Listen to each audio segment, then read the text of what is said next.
Ragging వద్దు అని చెప్పొచ్చు కదా.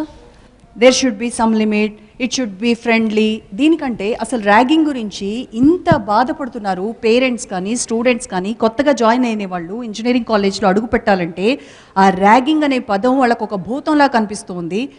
సో అసలు ఎందుకు ర్యాగింగ్ని ఎరాడికేట్ చేయాలి అనే ఆలోచన మీకు ఎవరికైనా వచ్చిందా? అసలు ఆ పదమే వినపడకూడదు అనేది ఆలోచన ఎవరికైనా ఉందా?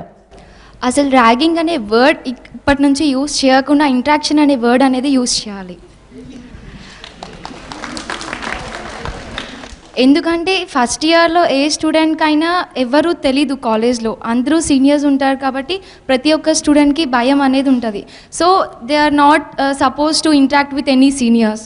సో సీనియర్సే జూనియర్స్ దగ్గరకు వచ్చి వాళ్ళు కొంచెం ఇంటరాక్ట్ అవుతే జూనియర్స్కి ఉన్న భయం అనేది పోతుంది. అలాగే మా కాలేజ్లో ర్యాగింగ్ లేదు. సో అలాగే అన్ని కాలేజెస్లో కూడా ఇలాంటి యాంటీ ర్యాగింగ్ స్క్వాడ్స్ పెట్టి అండ్ యాంటీ స్క్వాడ్ లెక్చరర్స్ని పెట్టి అలా ర్యాగింగ్ ఎక్కడైనా జరిగితే కూడా ఇమీడియట్ యాక్షన్స్ తీసుకొని అలా లెక్చరర్స్కి ఇమీడియట్గా చెప్తే అలాంటప్పుడు ర్యాగింగ్ అనేది చాలా వరకు డిక్రీజ్ అవుతూ ఉంటుంది. ర్యాంక్ అనేది ర్యాగింగ్ లాగా ఉండకుండా ఇంటరాక్షన్ సెషన్ లాగా ఉండాలి. ఎందుకంటే ఒక జూనియర్కి సీనియర్ ఇచ్చే గైడెన్స్ అనేది పేరెంట్స్ కానీ ఫ్యాకల్టీ కానీ ఇవ్వలేరు. ఎందుకంటే ఆ రోల్ ఆల్రెడీ ప్లే చేసి సీనియర్ ఆ వేలో ఉండి ఉంటాడు కాబట్టి ఎక్స్పీరియన్స్గా ఎలా అయితే ఒక సీనియర్ జూనియర్కి గైడ్ చేయగలడో ఆ విధంగా ఫ్యాకల్టీ కానీ పేరెంట్స్ కానీ గైడ్ చేయలేడు. అందుకని జూనియర్కి సీనియర్కి మధ్యలో ఇంటరాక్షన్ అనేది కంపల్సరీ. ఎందుకంటే ఇప్పుడు 4th ఇయర్ 3rd ఇయర్స్కి వచ్చాక కలిసి వర్క్షాప్ అలాంటివి అటెండ్ చేయాల్సి ఉంటుంది. ఎప్పుడైతే అసలు సీనియర్ జూనియర్స్ అనేవాళ్ళు కలవకుండా ఉంటే వాళ్ళకి ఆ కమ్యూనికేషన్ గ్యాప్ అనేది ఉన్నప్పుడు వాళ్ళు కలిసి ఫర్దర్గా ఏవి పర్ఫామ్ చేయలేకపోకుండా ఉంటారు. అందుకని ఆ కమ్యూనికేషన్ గ్యాప్ లేకుండా కంపల్సరీగా వాళ్ళు కమ్యూనికేట్ అవ్వాలి, ఇంటరాక్ట్ అవ్వాలనేది నా ఒపీనియన్. కొంతమంది జూనియర్స్ ఎలాంటి థింకింగ్తో ఉంటారంటే ఓవర్ కాన్ఫిడెన్స్ అనమాట. లైక్ ఇప్పుడు ఒక సీనియర్ వచ్చి పిలిస్తే నీ పేరు అడిగింది, సపోజ్ ఆ అమ్మాయి పేరు అడిగాను అనుకో, why should I tell you? Like ఇలాంటి జూనియర్స్ కూడా ఉంటారు కొంతమంది. లైక్ వాళ్ళు ఎందుకు అలా ఉంటారంటే ఇంటర్ అయిపోగానే ఎవరైతే వాళ్ళ కజిన్స్ కానీ ఎవరైతే లైక్ ఇలా చెప్తూ ఉంటారు కదా ర్యాగింగ్ గురించి, నువ్వేం భయపడొద్దు, నువ్వేం తప్పు చేయట్లేదు, సో వాళ్ళు అడిగినప్పుడు నువ్వు నీ ఇష్టం వచ్చినట్టు ఆన్సర్ ఇచ్చేసి you don't fear for that అని అంటారు. దానివల్ల జూనియర్స్ వచ్చి ఇక్కడ సీనియర్స్ జస్ట్ బయోడేటా అలా అడిగినా కానీ why should I tell you, who are you అలా అంటారు. సో ఈ పాయింట్ కూడా ఇప్పుడు సపోజ్ ఇంట్లో మన అన్నయ్యతోనో వాళ్ళతోనో మనం రూడ్గా మాట్లాడితే వాళ్ళే బ్యాడ్గా ఫీల్ అవుతారు, మన ఓన్ బ్రదర్ అయ్యుండి. ఇప్పుడు ఇక్కడ ఎవరో అన్నోన్ పర్సన్ వచ్చి నువ్వు వాడికి లైక్ మొహం మీద లైక్ అలా కోపంగా మాట్లాడితే ఆబ్వియస్గా వాడికి కోపం వస్తుంది. ఎప్పుడైతే నువ్వు భయపడకుండా వాడికి ఫ్రెండ్లీగా లైక్ అన్ని విషయాలు అడిగిన క్వశ్చన్కి క్లీన్గా ఆన్సర్ ఇస్తే ఇట్స్ ఓకే. ఇలా ఓవర్ కాన్ఫిడెన్స్తో వాడికి ఎదురు సమాధానం చెప్తే ఆబ్వియస్గా వాడికి కోపం వస్తుంది, దానివల్ల వాడు లిమిట్స్ క్రాస్ అవుతాడు.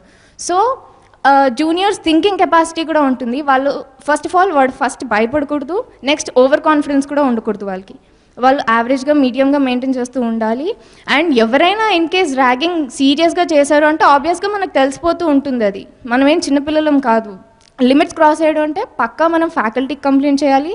అండ్ గవర్నమెంట్ కూడా చాలా రూల్స్ ఉన్నాయి దీన్ని ర్యాగింగ్ని స్టాప్ చేయడానికి. So I feel that juniors thinking capacity like వాళ్ళు థింకింగ్ని బట్టి ఉంటుంది. అది ఎన్నో టోల్ ఫ్రీ నెంబర్స్ ఉన్నాయి, ఎన్నో హెల్ప్ లైన్స్ ఉన్నాయి, కానీ మన తరపు నుంచి కూడా లైక్ వాళ్ళని ఎందుకు భయపెట్టడం, వాళ్ళతో మంచిగా మింగిల్ అవ్వడం అనేది ఉండాలి.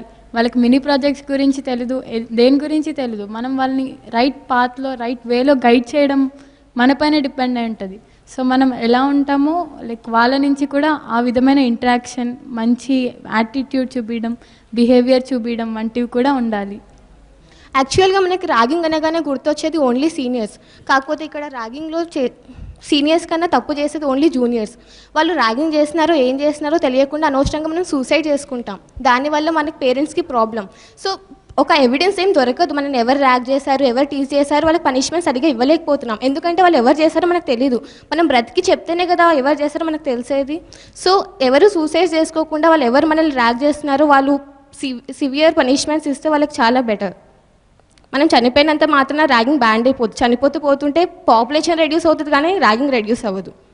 సో ఎన్టీవీ వేదికగా మీరందరూ ఈ ర్యాగింగ్ పై మీ గళం విప్పినందుకు చాలా ధన్యవాదాలు. సో ఫ్యాకల్టీ కూడా మీకు కూడా thank you so much sir. So మొత్తానికి ర్యాగింగ్ అనేది ఒక స్టూడెంట్ ఫ్రెండ్లీగా ఉండాలి, అంతవరకు ఆ లిమిట్ దాటిన తర్వాత మాత్రం ఖచ్చితంగా దాన్ని బ్యాన్ చేయాలి. ర్యాగింగ్ని బ్యాన్ చేయడానికి ఉన్న చట్టాలు సరిగ్గా అమలవ్వడంతో పాటుగా ఇంకా కఠినతరమైనటువంటి చట్టాలు రావాలి. అప్పుడే ఈ ర్యాగింగ్ని బ్యాన్ చేయగలడం సాధ్యమవుతుంది అని చెప్తున్నారు. దీనికి ప్రభుత్వాలు కూడా ముందుకు రావాలి.